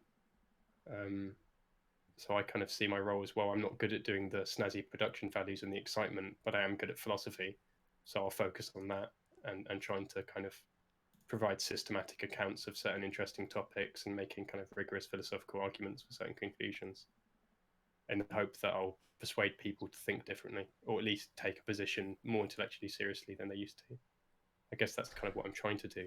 the other main thing I'm trying to do is kind of make people realize that you can have really serious class politics, but also doing identity politics. Class politics, identity politics aren't mutually exclusive. You can do both, and I'm trying to demonstrate that by actually doing it. So often when I talk about Marx, I might use examples which are from identity politics to illustrate the idea. So like in my video on false consciousness, I deliberately explained it in terms of internalized sexism, and kind of dynamics in abusive relationships, as opposed to the traditional example if you have the worker in the factory and their alienation. So I guess they're the main things I'm trying to do.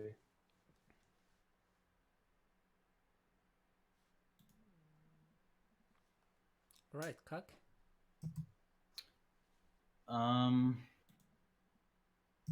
Well, I mean, one obvious goal is spreading postmodern neo-Marxism, but also just I guess I want to introduce sort of philosophical ideas in an accessible way that people otherwise might not encounter. Or I often do ideas that are from thinkers that are very difficult to read.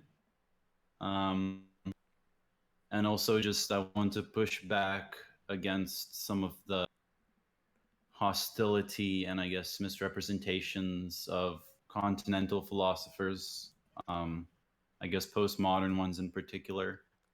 Yeah, and also obviously sneak in some like anti-capitalist sentiment as well. Yeah, I'll be right back. Yep. Paul, do you want to talk about? Yeah. So, I mean, I guess you can add to this, Ivan, but so I guess the first thing we're trying to do is to explain a certain bunch of sort of Marxist ideas, specific ideas that were really important to Marx, that just aren't introduced or talked about anywhere much on the internet, and that don't seem to be well known outside of essentially academia. So if you go and read about sort of what academics write about Marx, or you go to say conference or something, stuff like, oh, Marx has a theory of human development and flourishing or something, or Marx has a certain conception of freedom, is not like these views are not particularly controversial. The details about interpretation will sometimes be, but the broad view isn't. But then you go on the internet or among sort of many sort of organized Marxists, and they just, in many cases, just don't seem to know much about these things in general at all. So one of the main goals of our channel is to explain certain parts of Marxist thought that just aren't very well understood among, well, anyone on the internet or most people on the internet that we know of. So he talks about some of it. So he talks about some of it, yeah. But like, I'm not sort of counting Zoe because I'm complaining about this from before she started making those videos. And I started making those videos because I became friends with Paul. With Paul, yes. So, and sort of connected with that, right? We'd like to explain a bunch of important ideas in socialist theory, both on the sort of more Marxist side and on the more anarchist side, depending on how much we end up getting time to do and so on. And I think that's partly tied to a broader project that me and Zoe and a few other of our friends are committed to, which is taking the most important or the most, what we think are the best ideas in Marxism and anarchism and trying to form a synthesis between them that can be useful for sort of long-term social change. Yeah, and the key thing is for long-term social change as opposed to for academia or for prestige. Like it's for the movement. That's why we make YouTube videos as opposed to focusing all energies on conference papers. Yeah, this shit is not useful for an academic career. I'm just telling you.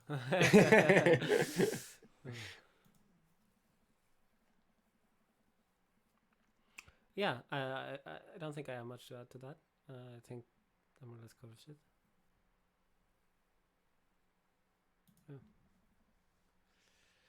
Yeah. So, what do you think of Simone Weil and her views on Marxism? I know absolutely nothing about that topic. Is my views. Yeah, I'm gonna have to plead ignorance as well. I will self-crit and remedy this I was this great shortcoming in who I am as a human being. I was actually recently told to read Simone Weil and her criticism of Marxism, but I haven't got around to it yet, so I can't say. Did you answer the question on vaping? Oh, that's a very important question. That Will vaping, strangely mentions an anarchist state. will vaping be legal in the anarchist state? I think we'll have a kind of tiered system where the people's commissars can vape, because the planned economy, there's limited resources, and so people with kind of key positions for the development of proletarian power get to vape, but the actual workers won't be allowed to, because it prevents you from working for very long hours because of the breathing difficulties. Yeah, it'll be like caviar. If they're going to meet their kind of production quotas, vaping won't be allowed. But it's actually very important for kind of bureaucrats to be able to vape. That's my kind of critical position on the subject. So the anarchist state is have to disagree. I'm going to have to disagree about that, because I have a very strong intuition. I have a very strong heartfelt belief, and by belief what I mean is objectively correct assessment based on pure rationality and logic, that an anarchist state is a contradiction in terms. Mm-hmm. And since everything follows from a contradiction, it follows that vaping will be banned. I like the philosophy nerd joke. You have to have done formal logic to really appreciate just how bad the joke was. Yes. Yeah, or you can probably do category theory and think of initial objects. This is what happens when we have like a mathematician on board. Oh my god. Yeah, I was thinking of if the anarchist state in the Leninist sense is a special oppressive force, it's like of exercising force over of one class over another, then it would be, of course, the exercise of oppression over the vaping class over the non-vaping class. The vaping class. What's your class is defined in terms of your relationship to vaping? Exactly. There are three classes: those who own the vape shop, those who vape, and those who do not vape. Exactly. Yeah. But in terms of the idea of an anarchist state, I can say something super obscure. So before Bakunin joins the First International, he writes a text which is him theorizing about what the politics of the group, one of the secret societies he founded, would have. And I think he wrote this in, I can actually check where he wrote it. I have my mad note system. Just a second, let's all just appreciate the fact that the boss man has been riding us proles too hard, and it's time for us to rise for our rights. Can I also mention a comment by, I'm not quite sure what the name is, Dick Mrifmg, that says vaping will be banned and not banned. Right, exactly. So I have found my notes so I can give the date. So in 1868, why not? Because I get there's two different texts, one in 1866, one in 1868, and he uses different language between them. If you get it wrong, the internet will judge you for Yeah, it. exactly, and I can't be wrong about obscure Bakunin texts. I will never be able to leave my room again. Everyone will know and judge. Because I promise I don't have a consistent note system. Here we go. I found. Yeah, so it was in 1867 to 8. No, it's this is so confusing. It's 1868. There we go. My notes aren't well organized enough. So I have the quote. So, he says, quote, that he advocates the free federation of agricultural and industrial associations, the new revolutionary state organized from the bottom upward by means of revolutionary delegation and embracing all insurgent areas in the name of the same principles, irrespective of old frontiers and national differences. will set out to administer public services, not to rule over peoples. This organization rules out any idea of a dictatorship and custodial control. So in 1868, he explicitly advocates a revolutionary state. And I went and checked the original French, and he does use the term revolutionary state in French as well. This is in his program and purpose of the Revolutionary Organization of International Brothers. And then once he becomes more involved in the First International, his language shifts. And so, for example, at the Basel Congress of the First International, which, as everyone knows, was September 1869, Bakunin says, quote, "I'm a resolute opponent of the state and of all bourgeois state politics. I call for the destruction of all national and territorial states and the foundation upon their ruins of the international working men's state." So he continues to advocate it. Then 1870, he stops and starts just calling it the commune. Mm-hmm. So there's a shift over 2 years from him calling for a workers' state to him calling for the abolition of all states in favour of the commune. But his description of the revolutionary state and the commune are identical. What changes is the language he uses to describe it, because he's coming into contact with state socialists who mean a different thing by the state, who have a different view on strategy. So to differentiate himself from it, he changes his language, is my theory. So that's some obscure anarchist facts. That's what the person asking about vaping wanted to know. Yeah, exactly. I think that's what they wanted. Did he have a take? Did Bakunin have a take on vaping? I don't know what Bakunin thought about vaping, given it hadn't existed yet, but I'm sure he would have approved, because he smoked a lot when he was in prison.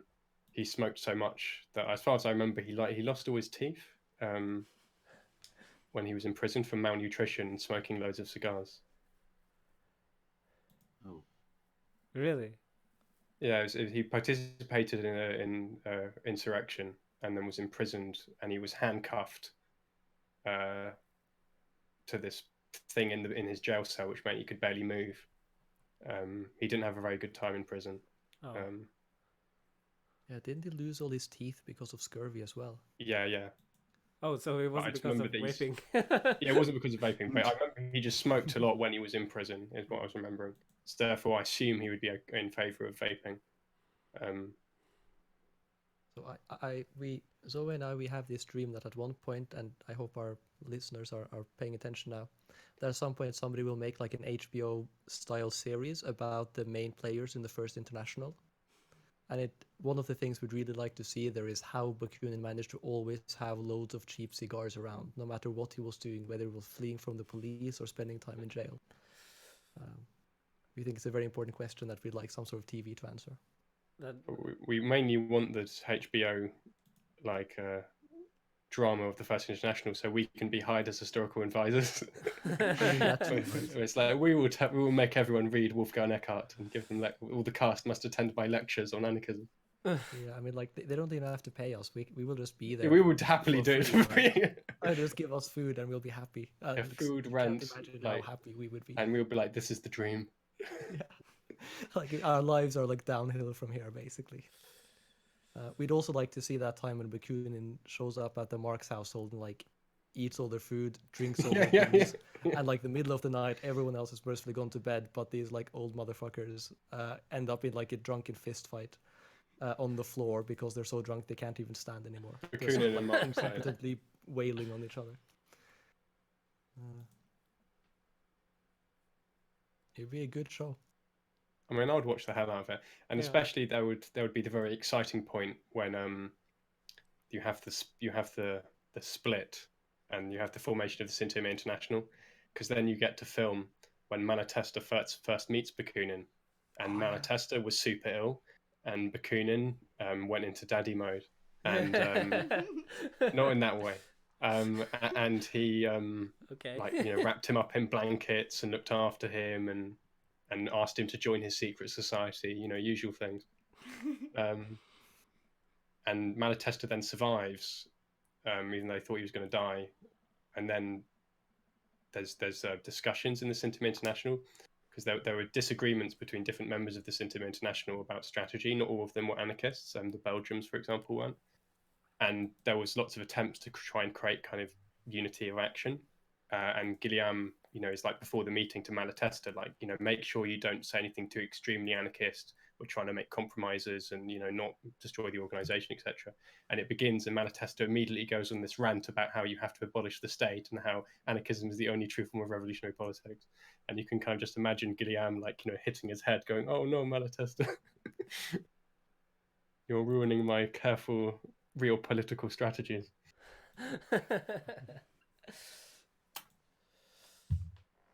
And the point is, I want to see this on film with like good actors and high production values.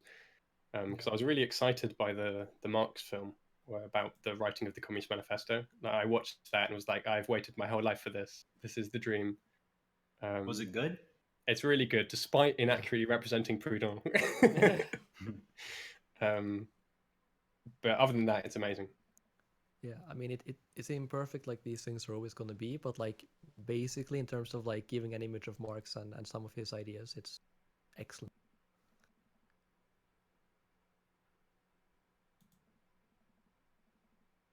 I don't know why some people seem to really hate it. Well, they're just wrong. I thought it was great, objectively. Exactly. I mean, you used reason and logic, and you came to the objectively Well, correct if we conclusion. apply dialectical materialism to the Marx film, dialectical materialism. I think you'll find that it is objectively great. Do you think that rejection or critique of the Marx film is in fact undialectical and revisionist? Well, I think it reflects a fundamentally kind of petit bourgeois attitude. Right. I like the idea of kind of Marxist cults where you're forced to watch the Marx film, like a weird Stalinist group. Just like, we watch it every night. So can we watch something else? No.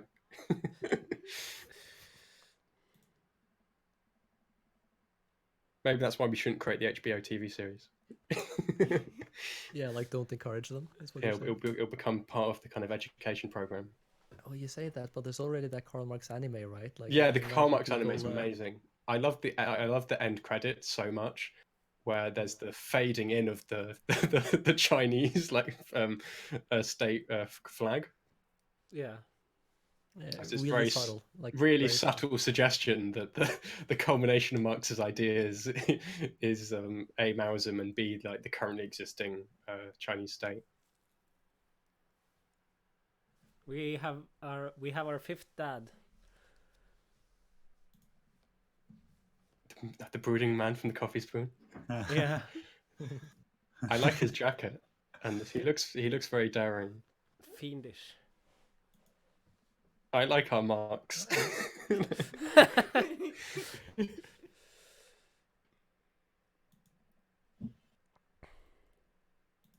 Oh, he's quite arrogant.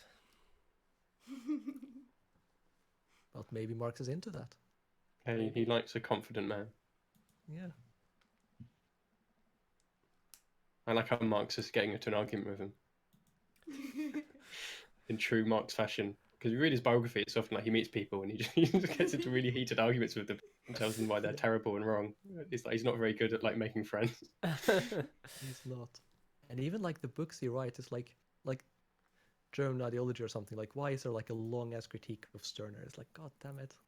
I like the memes are based on this. Yeah, where exactly. it's Engels, saying like, sure, we need to include this stuff on Stirner, and Marx in response goes, on my gravestone it will say, "Here lies Karl Marx, destroyer of Max Stirner." Because I identify strongly with Marx's attitude, because obviously I do this bit on the internet comment section. Like, it's really good that Marx didn't have the internet, because if he did, he would have spent all his time having arguments with people who are wrong and need to be shown they're wrong. They'd have to make a reality show just to like what's it called on Luxemburg?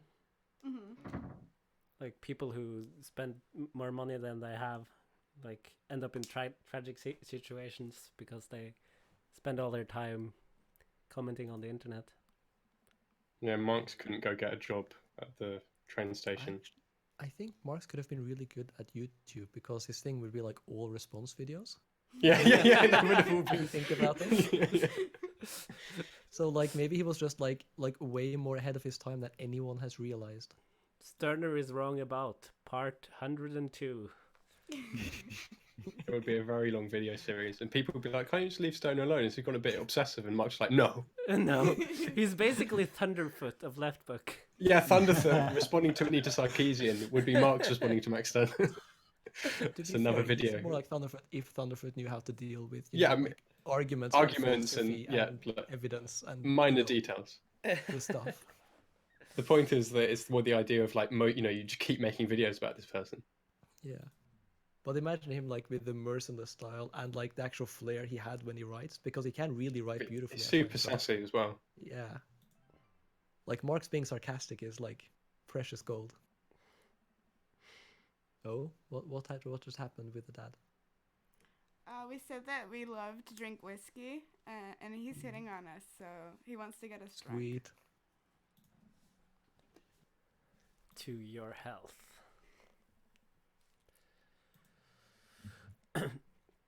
What is the reason Marx makes such a thorough analysis of capital when Hegel basically makes the same analysis in Philosophy of Right? Is Marx just filling in some empirical facts?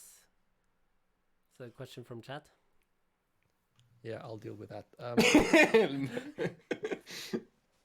So basically, like, to give a good answer, like, here's what you can do to whoever wrote that. Like, write us a long thing explaining exactly which analysis you think Marx has there and how it's similar to which analysis you take Hegel to be having in the Philosophy of Right. And if we have time, we'll explain to you why it's all wrong. Basically, he doesn't have the same analysis of value or most of anything that Hegel has in the Philosophy of Right. And one of the main things that's different, for example, is that Marx's idea of socially necessary labor time doesn't exist prior to Marx because he invents that. And that's a really key part of his theory. And it's one of the many things that he has that just isn't there in any of the left Ricardians that he's in part building on, and is not there in Hegel either. They just don't have the same analysis of capital or value or many other things, really. They do have a similar definition or a similar conception of needs, specifically what how the term needs is used. But that's in turn actually building on work that Adam Smith did and Adam Ferguson. But yeah, so in other words, I'm sorry, but your question is wrong.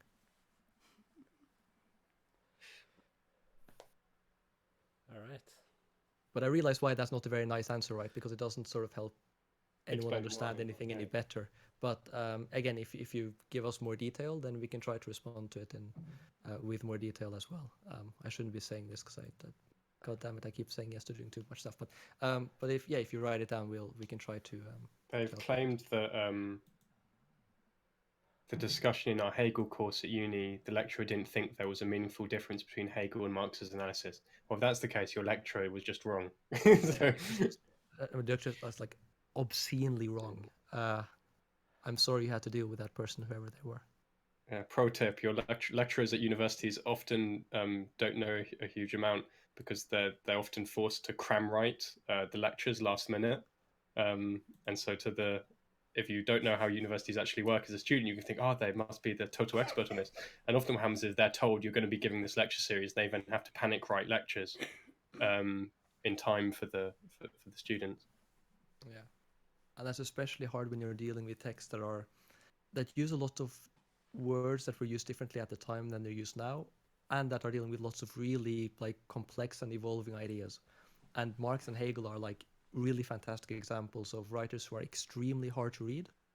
And there's a lot of secondary literature that has a lot of internal inconsistencies and disagreements. That is literature, not necessarily their work.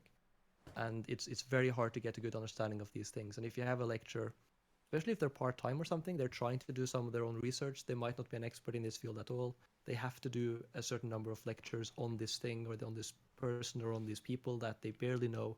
They have very little time, so they typically read a bit of secondary literature, typically the introductory stuff, some of the primary text, if they can manage, and then do the best they can. But often they are not experts on the thing, and sometimes they, frankly, really screw up. And what's amazing is because the students don't realize this, so they just totally trust their lecturers. Because they kind of have an idea of what academia and universities like, which doesn't correspond to reality, which then changes how they experience the reality of university.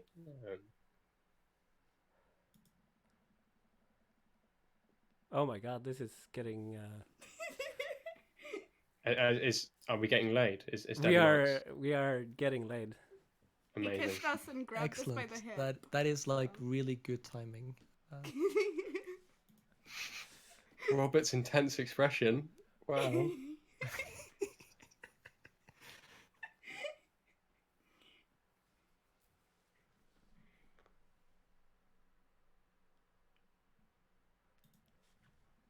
This is Everyone's so silent in Yeah, anticipation. yeah.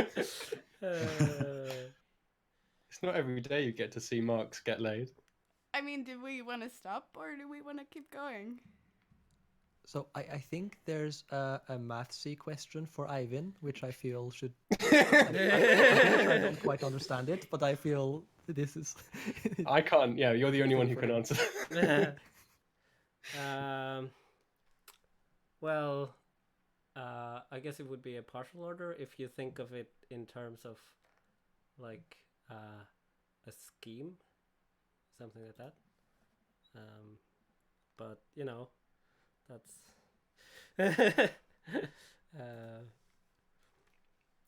I have to. Okay, so I have to. I don't remember the exact definition of a pre-order, but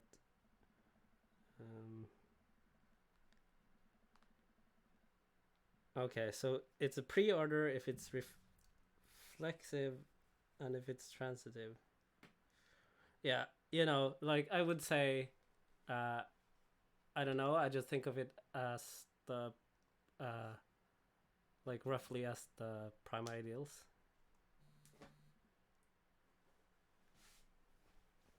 Of a ring. But yeah, that's something to think about when I'm high, I think.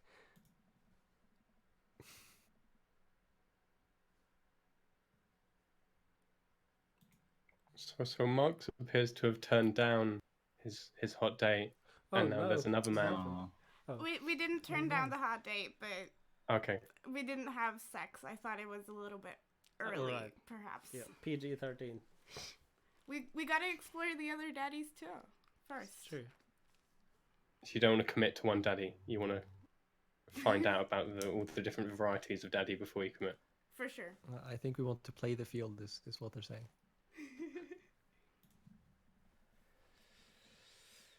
Still want to get your swole on.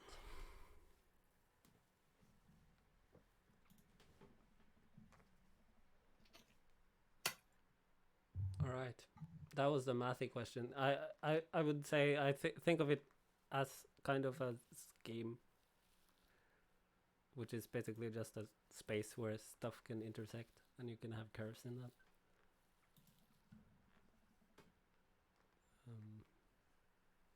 Oh, we've been talking for 2 hours. Oh my god. Oh shit! Yeah. And Do we we have have- done all the questions, have we not? We have We have yeah. done all the questions. So, I So mean, shall- we could start shall we thinking of- finish? Because 2 hours is a significant video experience. It is certainly as if Yeah, definitely. Well, I've enjoyed myself, and Same. I like the dating game. It's amazing. Me too. Yeah. Any closing remarks? Anybody want to say something? I'd like to say thank you to Zoe and Cuck Philosophy for coming. Thank you for having me. Thanks for the invite. Been great talking to you both. And yeah, that's it from me. I You want wanna to say anything say- before we go, Evan?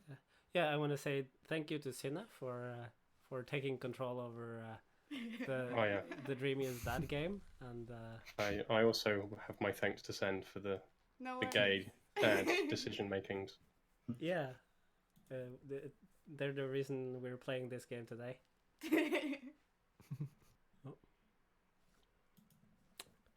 All right, Cuck. Anything you want to say? I guess not. I've enjoyed myself, and yeah.